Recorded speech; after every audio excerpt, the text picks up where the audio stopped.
মীন রাশি ১৬ই নভেম্বর থেকে ২২শে নভেম্বর সাপ্তাহিক রাশিফল।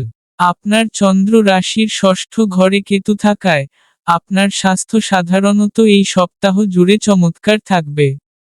বেশ কয়েকটি গ্রহের শুভ প্রভাব আপনার স্বাস্থ্যকে শক্তিশালী করবে এবং দীর্ঘস্থায়ী অসুস্থতা থেকেও মুক্তি দেবে। অতএব, এই সপ্তাহটি সম্ভবত আপনার জন্য একটি প্রফুল্ল মেজাজ বয়ে আনবে। এই সপ্তাহে আপনাকে অতিরিক্ত ব্যয় এবং যেকোনো জটিল আর্থিক পরিকল্পনা এড়াতে পরামর্শ দেওয়া হচ্ছে, কারণ রাহু আপনার চন্দ্র রাশির দ্বাদশ ঘরে অবস্থান করবে। এর ফলে উল্লেখযোগ্য আর্থিক ক্ষতি হতে পারে। আর্থিক বিষয়ে আপনি পরিবারের সদস্যদের, যেমন আপনার বাবা বা আপনার মতো কারো কাছ থেকেও পরামর্শ নিতে পারেন। এই সপ্তাহে আপনার কথা বা কাজের মাধ্যমে পরিবারের কোনো ঘনিষ্ঠ সদস্য বা সদস্যকে বিরক্ত না করার জন্য বিশেষভাবে সতর্ক থাকতে হবে।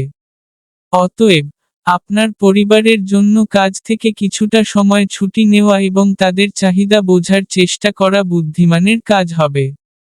আপনার সহকর্মীরা আপনার কাজ এবং অগ্রগতির প্রতি ঈর্ষান্বিত হতে পারে। এর ফলে তাদের সমর্থন পাওয়া আপনার পক্ষে কঠিন হয়ে উঠতে পারে। একাকিত্বের অনুভূতি খুবই বেদনাদায়ক এবং এটি অনেক শিক্ষার্থীকে, বিশেষ করে যারা বাড়ি থেকে দূরে পড়াশোনা করে, তাদের আঁকড়ে ধরতে পারে। এটিকে দখল করতে দেবেন না, বাইরে যান এবং কিছু বন্ধুদের সাথে সময় কাটান। এই সপ্তাহে উপায়: প্রতিদিন ২১ বার ওম গুরভে নমঃ জপ করুন।